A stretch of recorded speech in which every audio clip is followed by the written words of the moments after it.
It's time to stop the kidney rip-off. Volkswagen peace offering.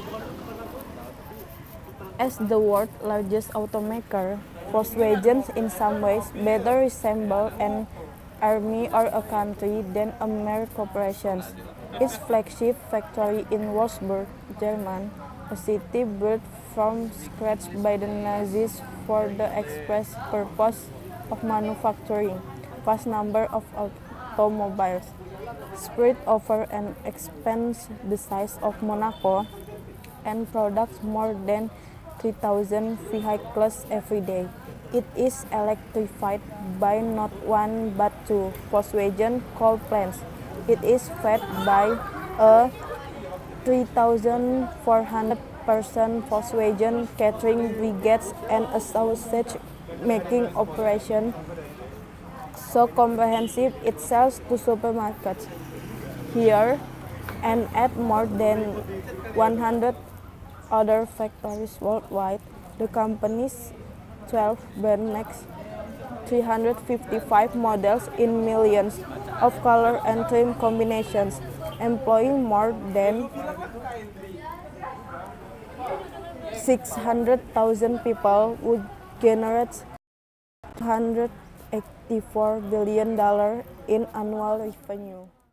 It's hard to imagine that such a robust corporate will ever be at risk of collapse, as it was less than 3 years ago when Volkswagen AG was consumed by one of the largest scandals in automotive history.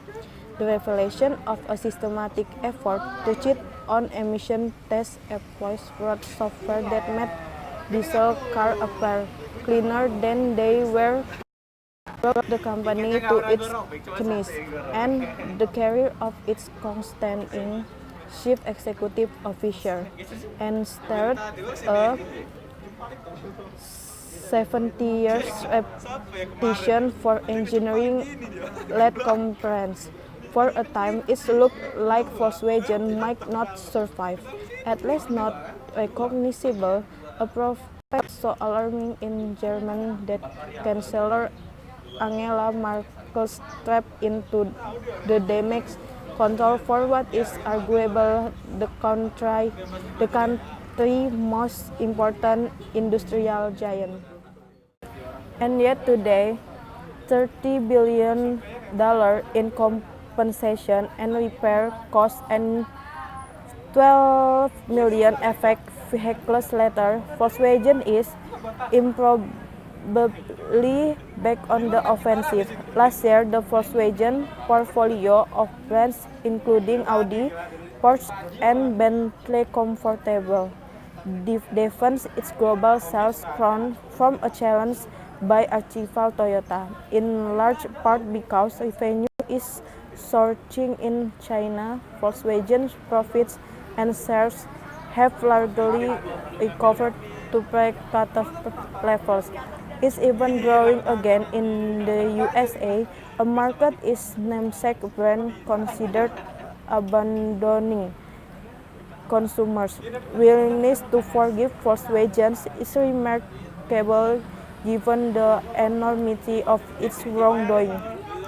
Scientists at the Massachusetts Institute of Technology estimate the extra pollution generated by its rich cars will eventually contribute to more than 1,200 premature deaths. Emboldened by this unexpected rapid rehabilitation, CEO Matthias Müller, 64, a Volkswagen lifer, received a battlefield promotion from running Porsche when the crisis claimed his predecessor is attempting to reimagine the company for the electric vehicle age. Volkswagen last year embarked on by far the largest program of electrification in the global car industry, pledging to spend €20 billion to develop battery-powered or hybrid variant of every one of its models by Miller's goal is to make EVs currently concentrated at the high end of the market, cheap and commonplace, inspired by Volkswagen's own 1960s Beetles, which was instrumental in bridging mass-market driving to post-war Europe. Transformation won't come easily to Volkswagen. It's like thousands of investor and customer lawsuits that will keep it in court well into the and criminal probes into some aspect of the diesel fisco are still active. Its powerful unions have a de facto veto over any major strategies change and have long resisted efforts to reform a sprawling costly corporate structure, and as the entire automotive world faces unexpected threat, the rapid shift of a car from something consumer buy to a service they order on demand.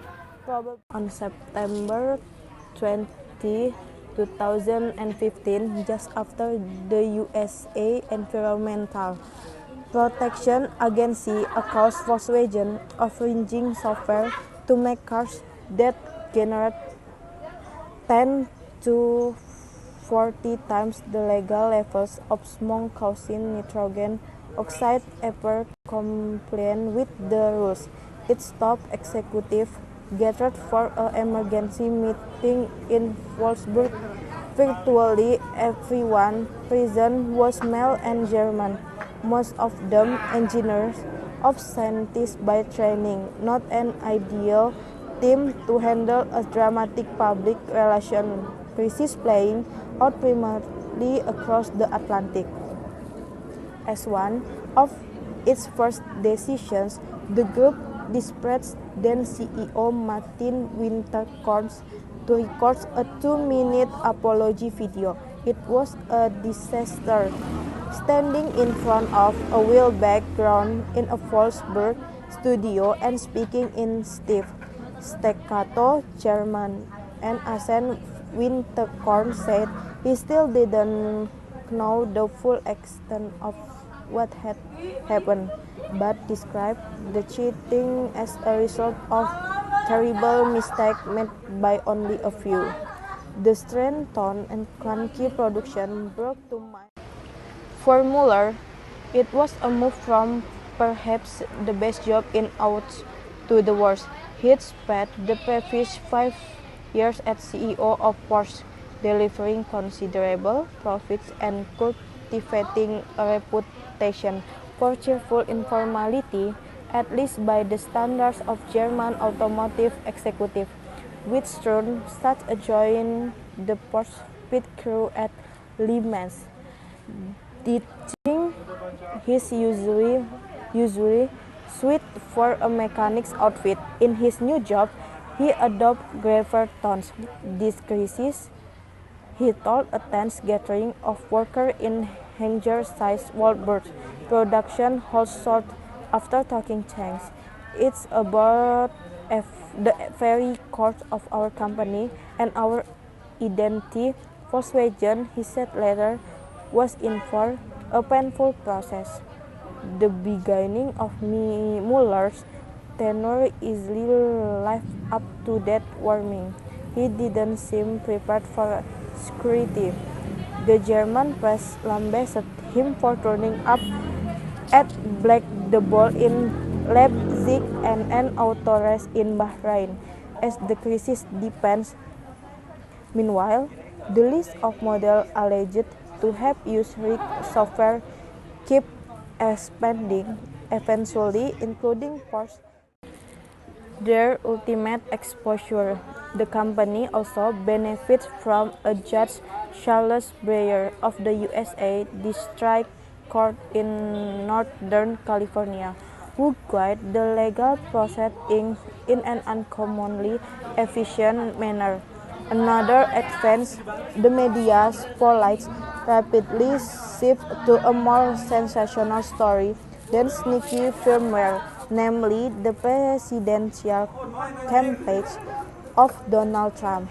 Volkswagen was also fortunate that the vast majority of the FX cars were sold in Europe, where rules on nitrogen oxide emissions, unlike those for carbon, are less stringent than in the USA. European Union rules stipulates that the decision of an automaker's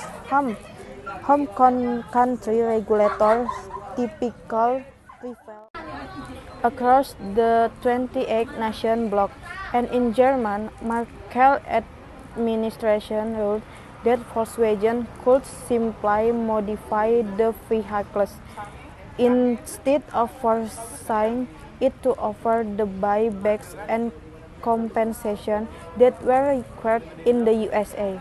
As a result, Volkswagen is now coming to the end of a process to repair about 8 million Europe cars, mainly with inexpensive software upgrades that brought their emissions into compliance with the rules.